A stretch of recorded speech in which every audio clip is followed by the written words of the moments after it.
बिहार के अंदर जो लगभग 75% का आरक्षण दिया, आपको लगता है कि ये इतनी आसानी से आपको मिल जाएगा? बिल्कुल नहीं। देखिए, इतना आसान तो नहीं है इस आरक्षण का लागू होना। हम्म, और पलटू राम जो भी कर रहे हैं वो भी समझ रहे हैं कि देखिए लागू नहीं होगा, इससे बहुत सारी दिक्कतें हैं। सपनों का सौदागर होता है, हम्म, इनका काम ही होता है कि पब्लिक को सपने दिखाते रहो, भले वो सपने उनके साकार हो या नहीं, और वोट लेते। कोर्ट ने कहा था कि आप 50% से ज्यादा नहीं बढ़ा आरक्षण नहीं दे सकते हैं। नहीं दे सकते। इसलिए आपको याद होगा कि मंडल आयोग में 27% आरक्षण दिया गया। पलटू राम भी जान रहे हैं कि देखिए इसको सुप्रीम कोर्ट में चुनौती दी ही जाएगी और सुप्रीम कोर्ट रोक लगा देगा, क्योंकि बिहार के लिए वो अलग कानून तो बना नहीं सकता। कल्पना करें कि आप 100% आरक्षण भी दे दें, 100% आरक्षण भी दे दें, तो उससे भी कितने लोगों का भला होने वाला है। प्रकृति ने ही बिहार को विशेष राज्य का दर्जा दिया। बिल्कुल सही कहा आपने। इतनी उपजाऊ मिट्टी बहुत कम जगहों की दुनिया भर में। अगला पूरा जैसे चुनाव लग रहा है जो 2024 में होगा, लगता है इसी एक तो आरक्षण वाले मुद्दे पर होगा, एक विशेष राज्य के दर्जा के मुद्दे पर होगा, जबकि दोनों में से दोनों बातें हवा में ही। नीतीश कुमार ने राजद के साथ मिलकर बिहार के अंदर जो लगभग 75% का आरक्षण दिया, आपको लगता है कि ये इतनी आसानी से आपको मिल जाएगा? बिल्कुल नहीं। ये एक शगुफा है, ये आपको बेवकूफ बनाने की एक बड़ी राजनीतिक चाल है। कैसे है, सब कुछ आपको हम बताने वाले हैं। हमारे साथ यहाँ पर पूर्व आईपीएस अमिताभ दास जी हैं। आरक्षण की अगर हम बात करें, बिहार के अंदर 65% आरक्षण कर दिया गया है। अगर ईडब्ल्यूएस की बात कर ले तो टोटल 75% होता है।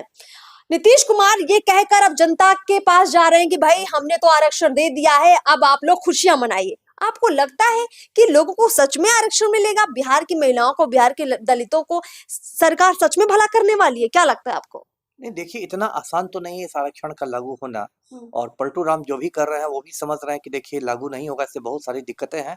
लेकिन ये जो नेता लोग होते हैं, या पलटू राम हो या वहाँ दिल्ली में नरेंद्र मोदी बैठे हुए हैं, ये लोग सपनों का सौदागर होता है। इनका काम ही होता है कि पब्लिक को सपने दिखाते रहो, भले वो सपने उनके साकार हो या नहीं, और वोट लेते रहो। जैसे मोदी जी ने कहा कि सबके खाते में 15 लाख रुपए आ जाएंगे, आज तक किसी के खाते में 15 पैसे नहीं आए। या जो भी कहा 100 दिन में काला धन आ जाएगा देश का, या 2 करोड़ नौकरियां हर साल मिल जाएंगी, सारी बातें जुमलेबाजी साबित हुई। वही हाथ पलटू राम का।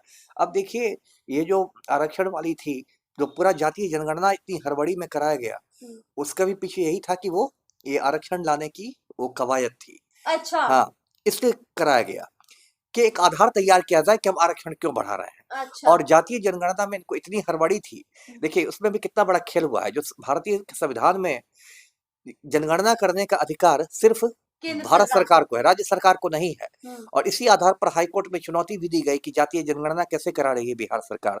तो बिहार सरकार ने हाईकोर्ट में कह दिया, वो शब्दों का खेल हुआ कि नहीं, हम जनगणना नहीं करा रहे हैं, ये सर्वे करवा रहे हैं, सर्वेक्षण करवा रहे हैं, कास्ट बेस्ड सर्वे है। और फिर हाईकोर्ट ने भी कहा कि ठीक है भाई, आप सर्वे करा लीजिए।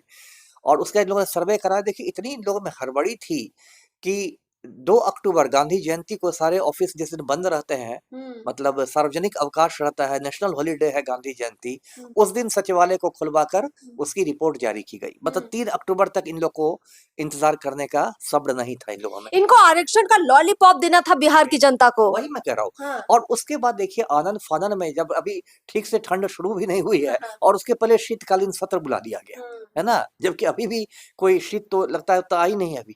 और शीतकालीन सत्र में तुरंत ये बना लिया गया, जो आपने कहा कि आरक्षण बढ़ा दिया गया, 65% कर दिया गया, और उसमें ईडब्ल्यूएस को जोड़ दिया जाए तो 75% हाँ आरक्षण हो जाएगा।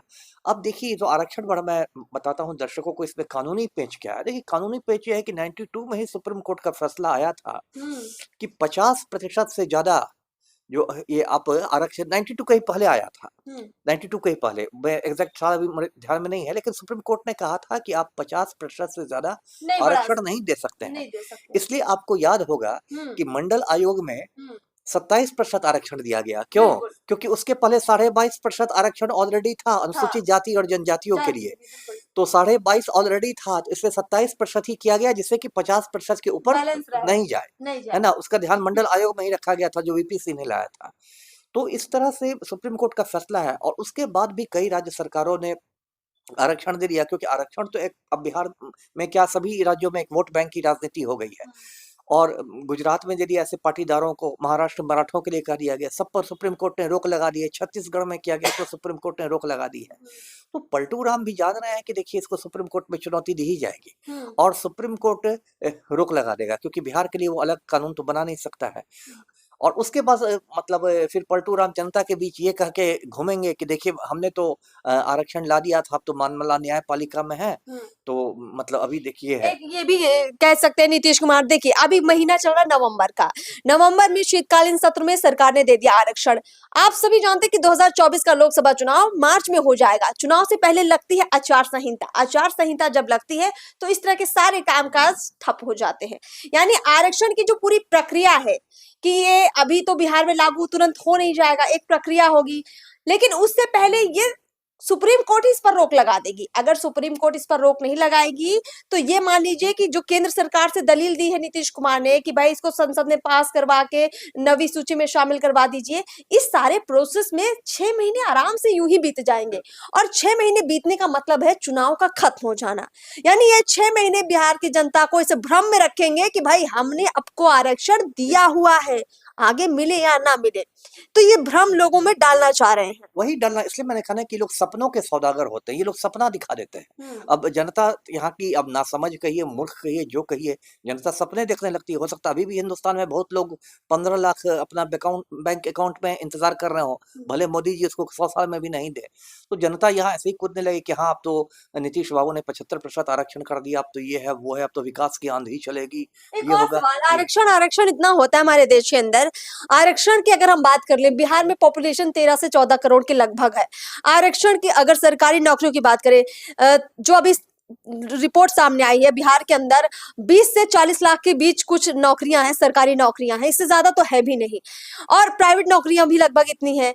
तो जो सरकार आरक्षण के जरिए बिहार के युवाओं का भला करने का दावा करती है, बिहार की महिलाओं का भला करने का दावा करती है, क्या 20 से 40 लाख नौकरी भी सरकार दे सकती है इस आरक्षण के तहत? यानी 14 करोड़ और कहां 40 लाख, आप अनुमान लगाइए। वही मैंने कहा ना कि देखिए सरकारी नौकरियां लोगों को समझने की बात है कि ये तो ऊंट के मुंह में जीरा के समान है। यदि 1 मिनट के लिए हम फर्ज करें, कल्पना करें कि आप 100% आरक्षण भी दे दें, 100 में 100% आरक्षण भी दे दें, तो उससे भी कितने लोगों का भला होने वाला है? नहीं भला होने वाला है। मैं तो देखिए हमेशा से कहता रहा हूँ, आज से नहीं बहुत दिनों से कहता रहा हूँ कि बिहार की खुशहाली तभी होगी जब यहाँ मतलब जो जनसंख्या है उसका नियंत्रण होगा, पॉपुलेशन कंट्रोल की वजह से। क्योंकि देखिए बिहार की मिट्टी इतनी उपजाऊ है कि मैं शुरू से कहता रहा हूँ कि बिहार तो चाहे तो पूरे हिंदुस्तान को फल खिला सकता है।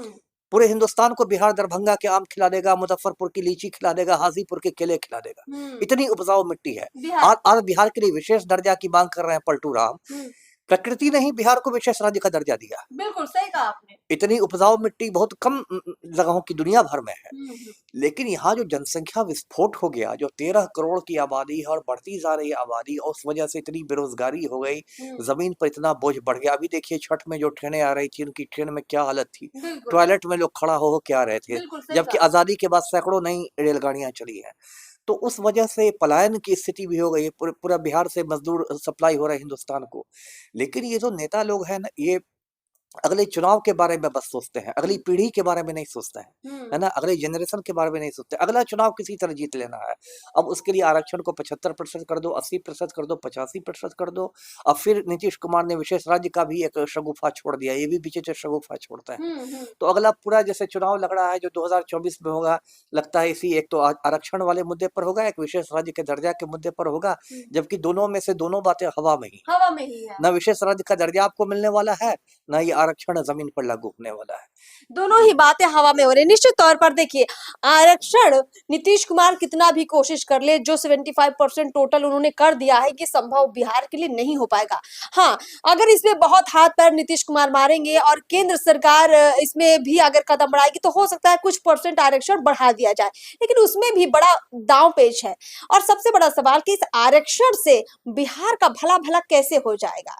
जहां बिहार 13 करोड़ की आबादी वाला राज्य है, वहां मात्र 10 से 20 लाख नौकरियां देकर, आरक्षण देकर क्या आपको लगता है कि बिहार का विकास हो जाएगा? बिल्कुल नहीं होगा। इसलिए आंखें खुली रखिए और सोचिए कि आपका विकास कैसे होगा और आपका विकास करेगा असल में कौन। चुनिए सही व्यक्ति को, क्योंकि चुनाव भी नजदीक है। इस चर्चा में इतना ही। फिर एक नए मुद्दे के साथ हाजिर होंगे। चैनल को सब्सक्राइब जरूर कीजिए। नमस्कार।